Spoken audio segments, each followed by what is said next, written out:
미가서 6장 6절에서 8절 말씀입니다. 제가 봉독하겠습니다.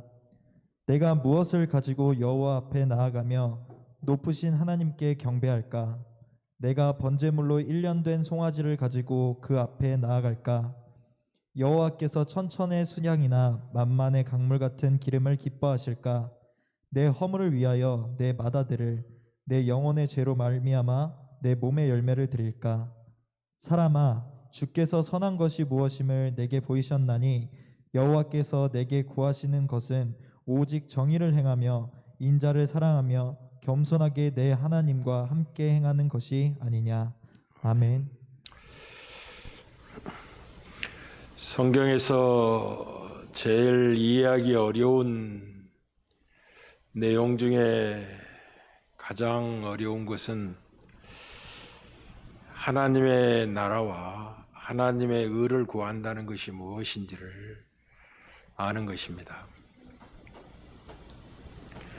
우리는 주님이 산상수훈에서 마태복음 6장 19절부터 24절까지 너희를 위하여 보물을 땅에 쌓아두지 말라라고 말씀하시고 너희를 위하여 보물을 하늘에 쌓으라 말씀하신 다음에 보물 있는 곳에 마음도 있을 것이고 눈이 밝아야 된다는 것도 말씀하셨고 재물과 하나님과 재물을 겸하여 섬길 수 없다라고 말씀하시므로 하늘의 보물을 쌓는 것은 하나님을 섬기는 것이며 재물의 섬김에서부터 벗어나는 것이라 하는 걸 분명히 말씀하신 다음에 염려하지 말 것을 그러므로 아무것도 염려하지 말라.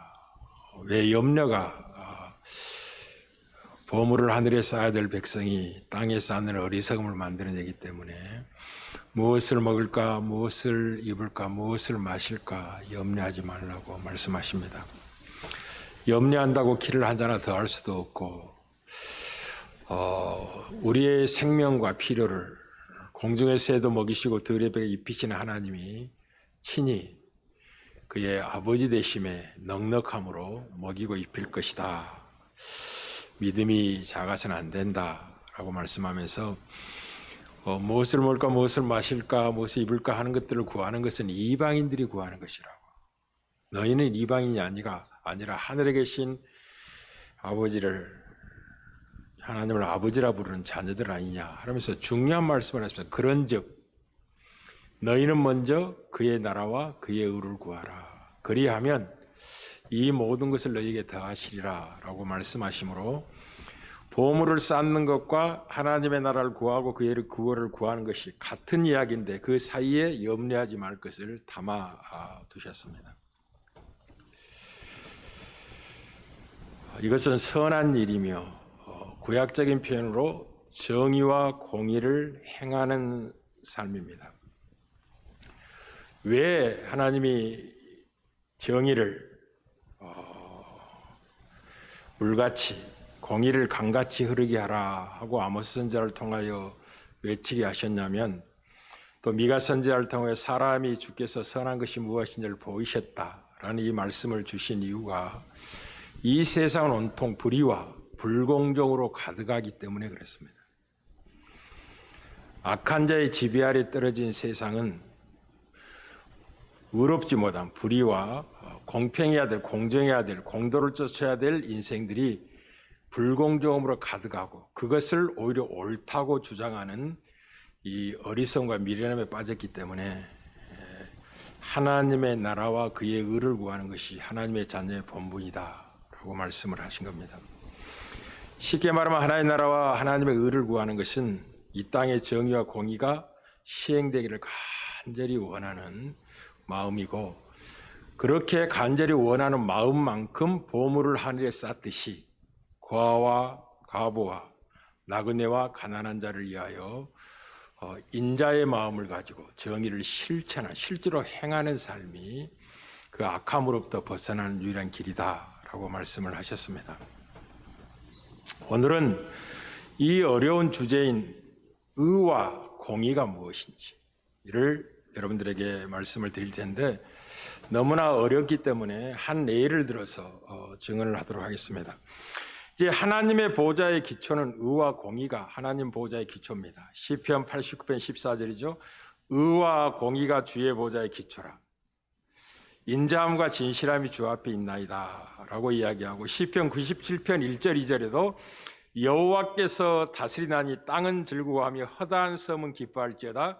구름과 흑암이 그를 둘렀고 의와 공평이 그의 보좌의 기초로다 라고 말씀합니다. 하나님 통치의 원리가 뭐냐? 그게 의와 공입니다. 그래서 아브라함을 택하신 이유도 무엇이냐면 여호와의 도를 지켜 의와 공도를 행하는 백성을 만들기 위하여 아브라함을 택한 겁니다. 그래서 아브라함의 후손들은 의와 공도를 행하는 백성입니다. 쉽게 말해 선한 일에 열심 있는 백성이죠. 그것을 믿음으로 행한다. 살아있는 믿음으로 행함이 있는 믿음이다. 선한 일에 열심 있는 하나님의 친백성이라고 말씀을 하는 겁니다. 이제 우리가 말하는 이 세상의 의는 상대적일 수밖에 없습니다. 의를 판단하는 절대적인 기준은 하나님밖에 없습니다.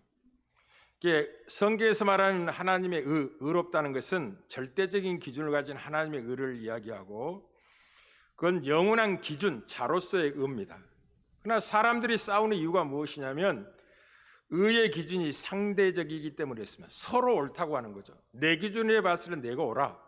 그리고 또 상대편은 내가 생각하기에 내 기준을 본다면 내가 옳다고, 이렇게 서로가 상대적인 기준을 가지고 자기를 판단하고 있기 때문에 옳다고 다투고 싸우고 전쟁까지 일으키는 것이 불법과 불공정함이 가득함에도 불구하고 그것을 정당하다고 우기고 뻗대며 강조하고, 그게 힘있고 권력 있는 자일수록 가난하고 어려운 사람을 속여서 그렇게 정당함을 불의로 행하는 것이 세상입니다.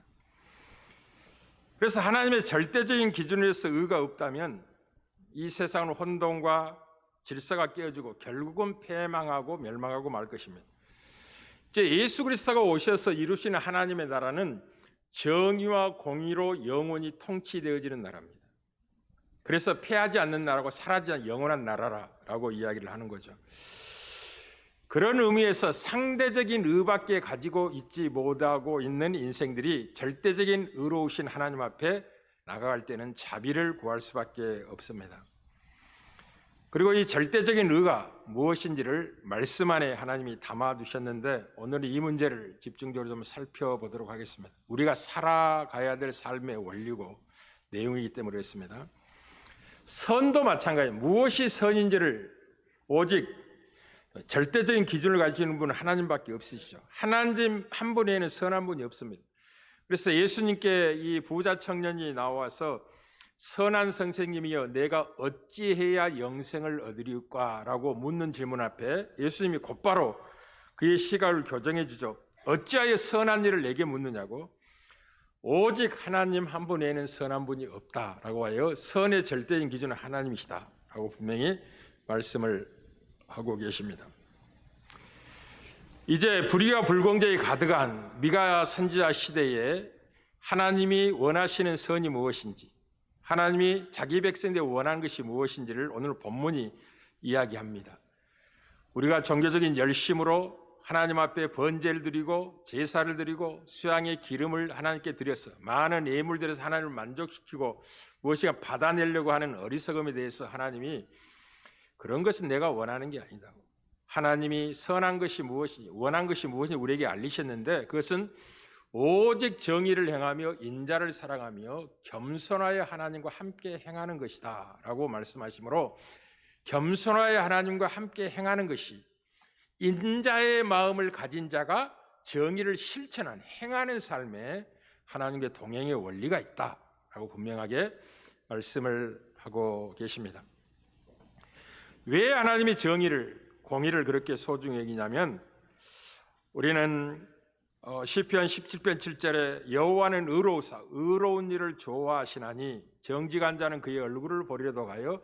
하나님이 의를 좋아하시기 때문에 그렇습니다.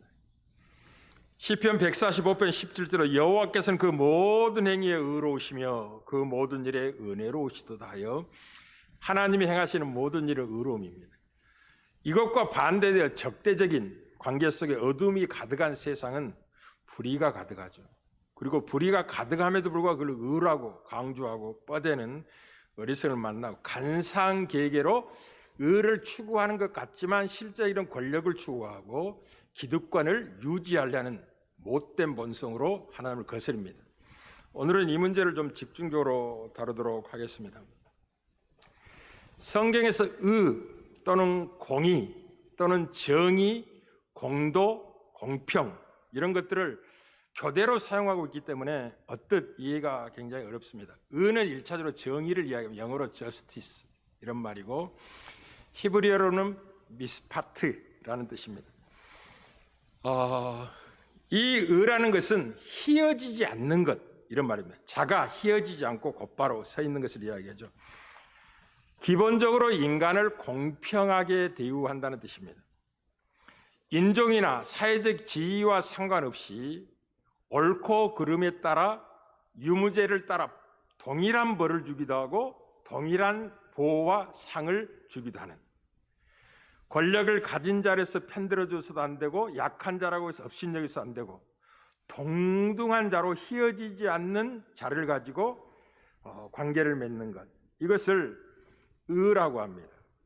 그러나 이게 쉽지 않다는 걸 살아보면 압니다. 여러분이 여러분을 편드는 자를 좋아하고 여러분과 소외된 관계를 동일한 사건을 만났을 때 의로 행하지 아니하고 관계가 좋으면 편들어주고 관계가 소원하면 정죄를 하고 이런 자리에 금방 서는 우리를 보게 될 겁니다. 무서운 죄성을 우리 안에서 발견하게 될 것입니다. 하나님은 그것을 싫어한다고 분명히 말씀을 하시죠. 그래서 미스파트 정의라는 것은, 의라는 것은 징벌을 행하든지 아니면 보호를 받고 보살핌을 받든지 간에 마땅히 돌아가야 될 몫을 나누는 것입니다. 그걸 의라고 하는 것입니다. 의라고. 구약성에서 이 말이 쓰일 때마다 이제 몇 가지 종류의 보호받아야 될 사람들을 꼭 등장을 시킵니다. 그 계층이 보통 고아와 가부입니다. 가장 힘없고 연약한 자들이고 의지할 곳 없는 거처 없는 나그네들, 그리고 가난한 자들을 특별히 보살피며 보호하라는 뜻으로 정의를 행하라라는 말로 우선하였습니다. 왜냐하면 그들은 자연스럽게 힘 있는 자들에서 압제받고 떼밀리고 마땅히 받아야 할 몫을 받지 못할 약한 자의 잔재에 있기 때문에 그들을 특별히 생각하고 보호하라 라고 동원할 때 의를 행하라, 정의를 행하라, 꼭 그렇게 이야기합니다. 무엇을 하나님 알고 계시다고요? 죄가 무엇인지 하나님이 잘 알고 있고 죄로 부패한 인간이 어떻게 약한 자들에 대해서 강압하며 폭행하며 돕는 입장에 손을 내미는 게 아니라 있는 것도 빼앗는 무지한 영혼의 허기짐을 가지고 폭행을 일삼는 괴물과 같은 존재가 죄인이라는 사실을 하나님이 잘 알고 있기 때문에 그런 부패한 인생의 삶에서 빠져나오는 것이 구원입니다. 여호와의 도를 지켜 의를 행하는 선한 일을 할 수 있는 백성으로 구원을 받는 거죠. 이제 공이라는 것은 뭐냐? 공이라는 것은 영어로 righteousness인데 쉽게 말하면 성경에서 공평이라 또는 공도라라고 보통 표현을 합니다. 히브리어로 말하면 짜다카 이렇게 표현합니다. 이제 의가 이게 휘어지지 않는 것이라면 이 공의, 공평, 공도는 치우치지 않는 것을 이야기하는 것입니다. 편애하거나 편향되지 않는 올바른 관계를 맺고 있는 것을 짜데카, 공도, 공의, 공평이라고 말합니다. 그래서 성경에서 의롭다라고 하는 말은 이제 하나님과의 관계가 정상화되었다라는 것이, 어그러졌던 그 관계가 회복됐다, 치우치지 않는 관계로 복원되었다라는 뜻이고, 당연히 이 복원된 하나님의 백성들의 마음속에는 자연스럽게 모든 관계를 깨트린 것을 바로잡고자 하는 헌신의 열정이 자리 잡게 됩니다. 다시 말씀드리겠습니다. 그래서 구원받는 하나님의 백성의 영혼 속에는 공도가 행하지 않는 세상을 보고 아파하게 돼 있어요. 자가 바르지 않고 올곧지 않고 휘어져 있고 편향되어 있는 이 모습 속에서 올곧은 자를 갖고 살아가는 성도들의 심령은 괴로움과 아픔을 만나게 됩니다. 자연스럽게 그렇게 돼 있어요. 그러니까 이 세상의 불의를 보고 여러분이 마음 아파하지면 여러분을 점검하셔야 돼요. 그래서 우리의 기도는 다만 우리의 약함과 연약함을 도와달라는 기도를 넘어서 이 불의한 세상을 위해서 끊임없이 하나님의 나라가 이루어지기 위해서 기도하죠. 하나님의 의가 온전히 시행되는 세계가 되도록 끊임없이 구하라. 그게 하나님의 백성의 우선하는 기도가 될 것이다. 그래야 된다. 먹고 마시는 거 구하는 것은 이방인들이 구하는 것인데 그건 아버지께서 알아서 주시는 거다라고 말씀을 하는 거죠. 정말 그렇게 해보십시오. 먼저 하나님의 나라가, 하나님의 의가 이루어지는 세상이 되도록, 하나님의 통치가 온전히 시행되도록 기도한다면 뜻밖에도 다양한 방식으로 하나님이 여러분의 삶을 책임지고 계시다는 걸 알게 될 겁니다. 왜냐하면 의인 한 사람이 얼마나 중요한지 몰라요. 바르게 하나님을 찾고 하나님께 구하는 자가 얼마나 소중한 것이라는 걸 하나님이 알고 계시기 때문에 어찌 그들의 삶을 외면하고 방치하겠습니까? 반드시 그들의 삶을 돌보시고 복을 주실 수밖에 없는 거죠. 그래서 이 공도를 행하는 것, 쉽게 말하는 히브리어 짜덱하는 공의는 하루하루의 삶 속에서 이 가족과 사회적인 관계들을 공정하고 공평하고 관대하게 이끌어내는 일상이 된 우리의 삶의 원리를 이야기합니다. 자연스럽게 그렇게 변화된 이 관계 속에서 공정하지 않고 부당하며 이 불공평한 대우를 받고 있는 현실을 바라보고 그걸 바로잡고자 하는 성향이 우리 안에 헌신으로 드러나게 되고 그것이 먼저 기도로 하나님의 간절히 토해지는 것으로 나타나게 됩니다. 그래서 이 의와 공의, 정의와 공의, 공평, 공도, 공정함은 성경에서 자주 교대적으로 사용하기도 하고 동시에 사용합니다. 왜냐하면 이건 하나님의 보좌의 기초고 하나님의 마음의 속성에서 나오는 것이기 때문에 분리되어 있지 않습니다. 이것은 동전의 양면과 같은 것이에요. 그래서 선지자들이 외칠 때 정의가 물같이 흐르게 하고 공의가 강물같이 흐르게 하라 라는 표현을 강조하는 거죠. 정의를 물같이 공의를 마르지 않는 가슴같이 흐르게 하라 라는 말씀을 하게 됩니다. 조금 어려운 표현을 할 테니까 귀를 기울이십시오. 이 의와 공도, 공의는 동전의 양면과 같은 것인데 이것은 함께 존재할 수밖에 없는 이유가 어디에 있느냐면 의로움, justice는 미스파트는 반드시 공평함으로 나타나게 되어 있습니다. righteous로 나타날 의로운 삶으로 나타날 수밖에 없고 이 공평함, 공도는 반드시 의로움으로 입증되도록 되어 있습니다. 마치 공평하지 않으면 의가 성립될 수 없고 의가 없는 공평함은 존재할 수 없는 것처럼 이 의와 공도는 동전의 양면과 같습니다. 의와 공정함은 분리될 수가 없습니다. 근데 이게 잘 이해가 안 되죠. 그래서 이 짜테카라고 말하는 공의, 공평이 먼저 우선하여 하나님 관계가 회복되면 삶의 실체적인 교정된 내용으로서 정의가 나오게 되는 것입니다. 그럼 분리되어 있지 않아요. 한 뿌리에서 열매가 나타나는 것처럼 동전의 양면과 같은 하나님의 속성 안에서 나오는 하나님의 통치 원리고 그 통치 원리가 구원받는 백성의 삶의 원리로 이제 드러나게 되고 그것을 우리 주님이 이 땅에 오셔서 보물을 하늘에 쌓으라라고 말씀하셨고 염려하지 말 것을 말씀하신 다음에 너희는 먼저 그의 나라와 그의 의를 구하라라고 확인을 시키셨습니다. 그러면 이 의와 공평이 어떻게 함께 나타날 수 있는가 하는 것입니다. 너무나 어려운 것이기 때문에 하나님이 자기 자신이 어떤 분인가를 성경에서 이렇게 증언함으로 그 둘을 하나로 묶으셨습니다. 어떻게 묶으셨냐면 하나님은 의로우신 재판장이라 라는 말씀으로 그 둘을 묶으셨습니다. 이제 의로운 재판장이라 라는 말씀 속에 이제 하나님과의 관계의 의로움과 미스파트, 정의가 다 들어 있습니다. 하나님은 의롭고 공의로우신 재판장이십니다. 왜 그분이 의로우시냐? 하나님은 의로움을 좋아하시기 때문에 그렇습니다. 의로움을 사랑하시기 때문에 그렇습니다. 왜 하나님이 공의로운 재판장이 하나님이 공정하신 분이기 때문에 하나님이 만물을 창조하실 때 보시기에 심히 좋았던 것은 그 모든 창조 세계의 피조물들이 하나님 자신을 위하여 모두가 공평하게 복을 얻고 기쁨을 누리며 만족을 얻도록 창조했기 때문에 심히 보시기에 좋았다라고 말씀을 하셨다고 이 말씀을 드렸습니다. 그러나 죄가 이 모든 것들을 깨트린 겁니다. 죄는 그렇게 무서운 것입니다. 그래서 하나님은 의로우신 재판장으로서 불의와 불공정이 가득한 세상을 보고 매일 분노하십니다. 가끔 한번 분노하는 게 매일 분노하세요. 그리고 이 불의와 불공정으로 재판하는 재판관들을 바라보면서 매일 분노하십니다. 이 뇌물을 받고 불의와 불공정으로 재판하는 재판관들의 심판은 너무나 무서울 것이고 너무나 엄중할 것입니다.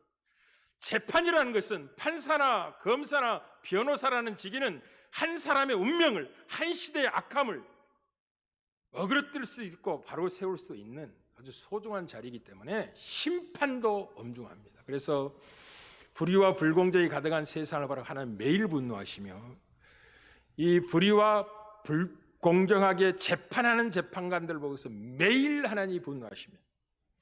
시편 7편 11절입니다. 하나님은 의로우신 재판장이시며 매일 분노하시는 하나님이시로다. 시편 7편 11절 다 같이 한번 찾아보십시오. 시편 7편 11절입니다. 시작. 하나님은 의로우신 재판장이시며 매일 분노하시는 하나님이시로다. 여러분, 이 세상에 의로운 재판관이 있을까요? 없습니다. 다시 말씀드리겠습니다. 이 세상에 의로운 재판관이 없습니다. 사법농단을 보세요. 여러분, 그 법관이 되고 고등법원급 법관이 되고 대법관이 되고 대법원장이 되는 것은 참으로 영광과 명예의 자리죠. 그런데 그 사법부가 어떻게 변해온 것을 우리가 지금 보고 있습니다. 그리고 그 사법농단을 재판하는 또 재판관이 자기 편들을 봐주니라고 다 죄 없다고 다 풀어주고 하나님이 매일 분노하십니다. 절대로 가만두지 않아요. 때가 되면 알게 될 겁니다. 검찰의 부패를 보시길 바랍니다. 이 검찰의 부패라는 건 말로 다 할 수가 없습니다. 이 변호사들의 부조리라는 것은 입에 담기도 힘듭니다. 물론 상대적으로 좀 나은 재판관도 있고 검사도 있고 변호사도 있습니다.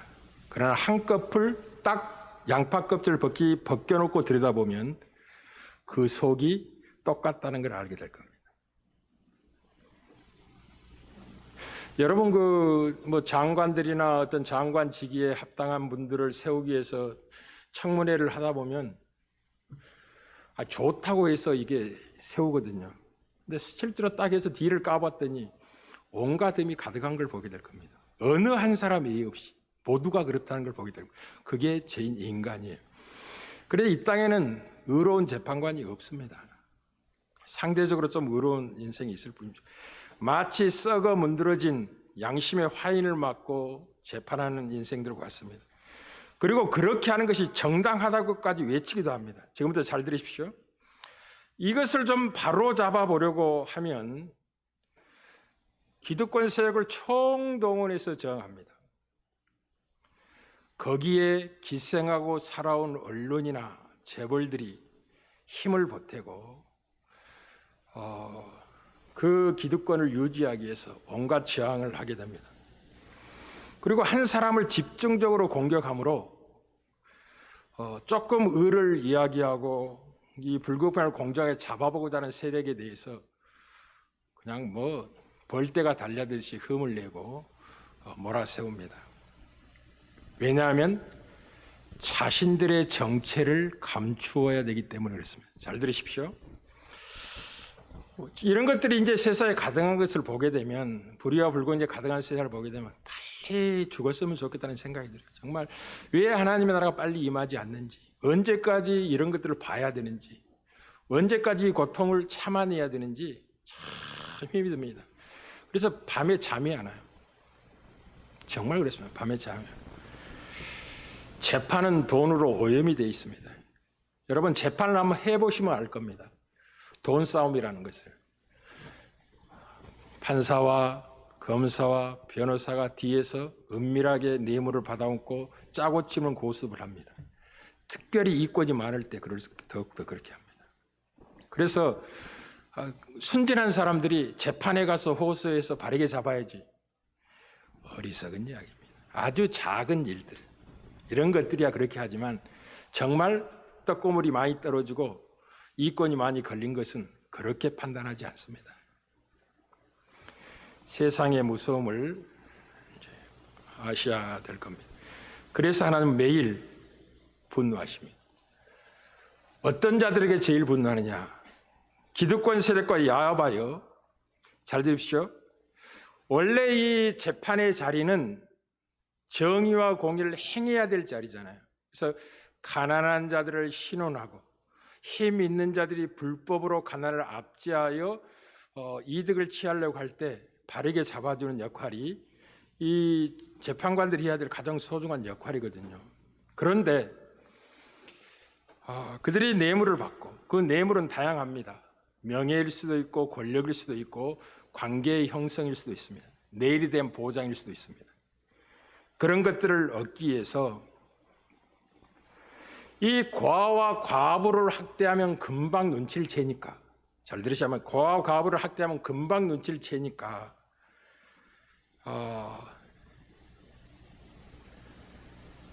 자기보다 더 큰 권력을 가진 자를 치는 것 같이 하면서 기득권세를 보호하는 역할로서 그 정체를 감춥니다. 이게 우리가 보고 있는 한국의 검찰의 모습이에요. 재판관의 모습이에요. 속으시면 안 돼요. 가난한 자와 궁핍한 자를 쳐서 정의를 세운다고 하면 모두가 박수하고, 그렇게 해서는 기득권 세력이 그 권력을 유지할 수가 없는 겁니다. 그래서 내놔야 되고 나눠야 되고 자기 것을 빼앗겨야 된다고 생각을 하고 있기 때문에 그렇게 하는 것은 좋아하지 않습니다. 그래서 그럼에도 불구하고 우리가 정의와 공의를 행한다고 강조하기 위해서 자기 머리에 있는 권력을 치는 것처럼 해서 기생하고 있는 언론과 재벌과 기득권 세력을 보호하는 입장에서 검찰권을 행사하는 모습이 우리가 보고 있는 현실이에요. 여러분들 왜 그게 안 보이죠? 가짜 뉴스만 듣고 유튜브에서 들려오는 헛된 소리만 듣고 이렇게 하다 보니까 일시적으로는 백성이 속습니다. 그러나 오래가지 않습니다. 일시적으로 속여서 권력을 취할 수 있습니다. 그 결과는 엄중한 심판의 결과로 끝나게 됩니다. 상공시대의 모습을 보세요. 50시대 일시적으로 정권을 쟁취하고 승리한 것 같죠? 그들의 결국이 어떻게 되죠? 엄중한 심판에 의해서 저격받아 죽고 형무소에 가고 살아있어도 산 것 같지 않는 모습이 보이는 모습으로 결국 하나님이 살아계시기 때문에 반드시 하나님이 심판하세요. 백성은 속지만 하나님은 속지 않죠. 그래서 세상에 의로운 재판장이 없다는 사실이 우리에게 고통이기도 한데 상대적으로 좋은 사람이 그런 것도 저는 인정해 줘야 됩니다. 편들어 줘야 되고 그만큼 하는 것도 잘하는 거죠. 그러나 하나님이 제일 분노하신 것은 불의한 재판장이 뇌물을 받아먹고 고아와 과부를 학대하며 나그네와 가난한 자를 업신여긴 것입니다. 억울한 누명을 씌워서 감옥에 보내는 것입니다. 이건 무서운 것입니다. 여러분, 억울한 누명을 쓰고 감옥에 갈 때 그 사람의 영혼의 고통의 크기와 아픔을 아십니까?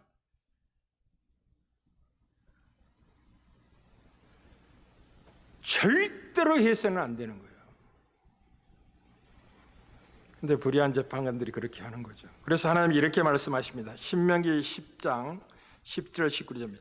너희 하나님 여호와는 신 가운데 신이시오 주 가운데 주시오 크고 능하시며 두려우신 하나님이라.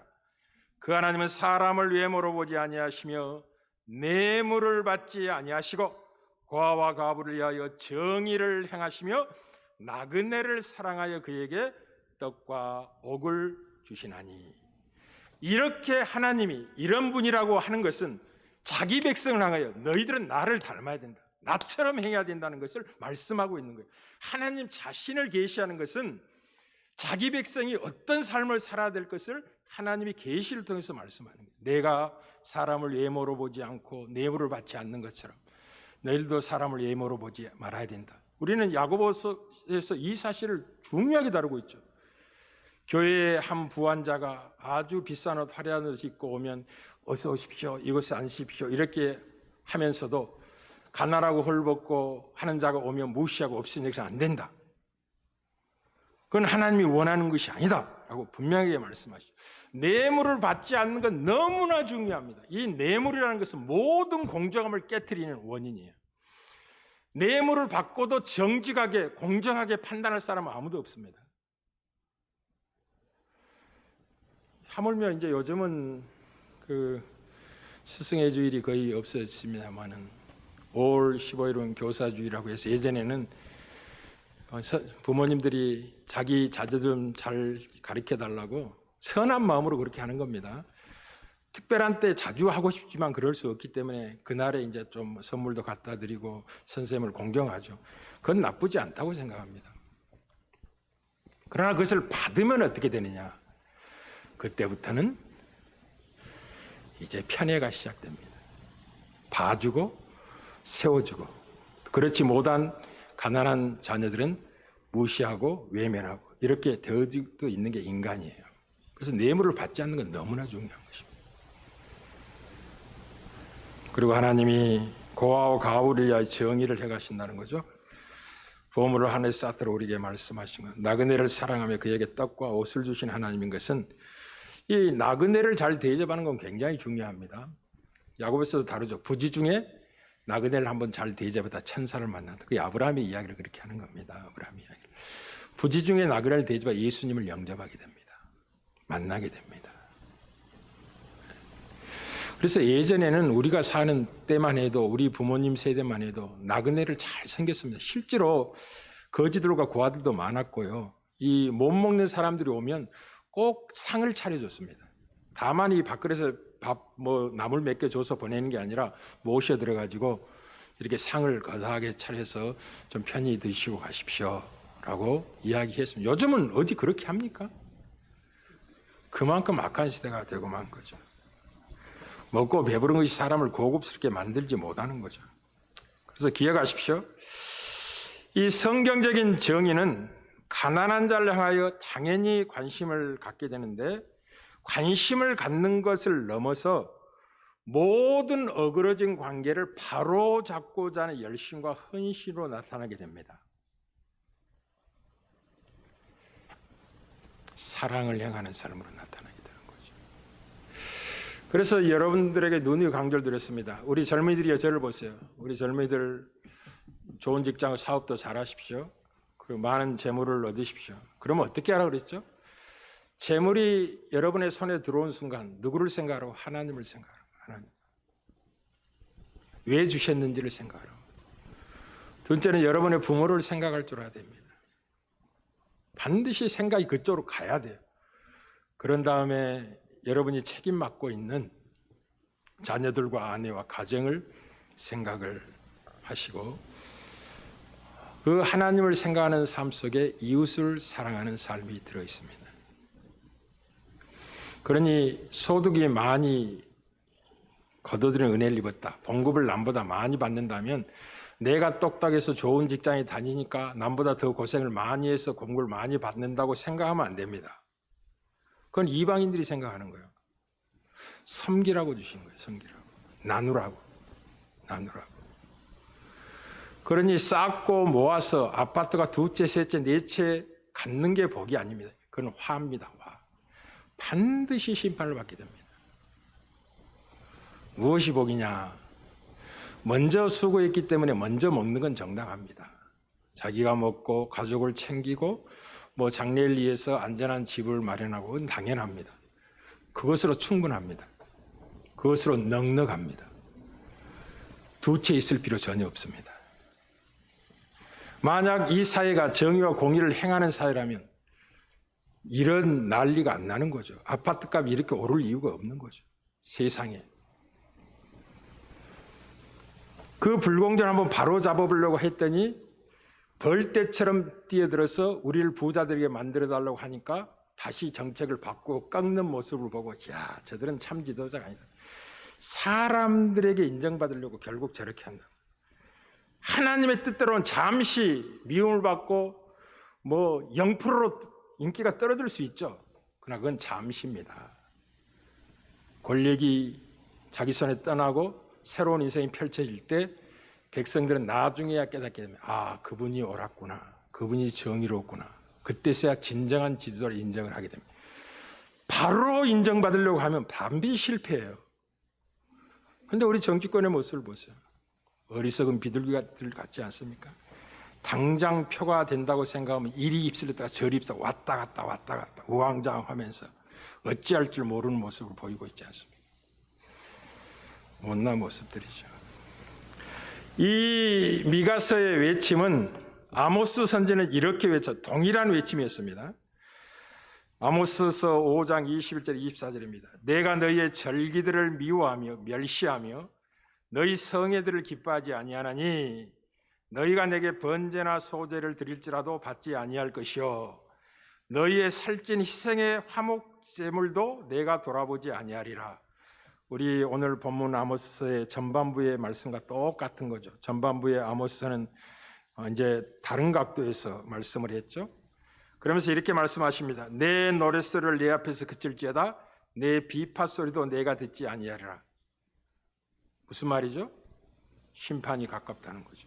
왜냐하면 오직 정의를 물같이 공의를 마르지 않는 강같이 흐르게 해야 될 내 백성이 정의를 인진같이 공의를 땅에 떨어진 쓴 쑥주처럼 밟아버렸다는 거죠. 이 신자가 된다는 것, 하나님의 자녀가 된 영광이라는 것은 이 불의와 이 불공정한 세상, 죄로 말미암아 어두워진 그 세상에서 빛으로 부름을 받는 것입니다. 예수 그리스도가 세우신 하나님의 나라의 백성으로 부름을 받는 것입니다. 예수 그리스도가 통치하는 나라가 영원한 나라는 이유가 되는 이유가 무엇이죠? 정의와 공의로 영원히 그 나라를 보존하실 것이기 때문에 그렇습니다. 그게 이사야서 9장 7절에 예언된 말씀 아닙니까?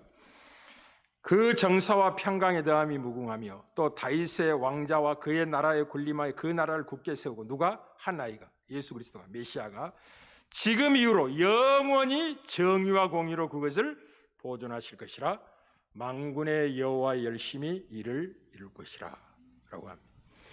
지금 하나님은 이 정의와 공의가 심령 안에 있는 어둠에서 빛으로 나온 하나님의 백성을 부르고 계시고 그 나라의 백성을 채워가고 계십니다. 그리고 그 나라의 백성의 수가 완성되면 주님 다시 오실 겁니다.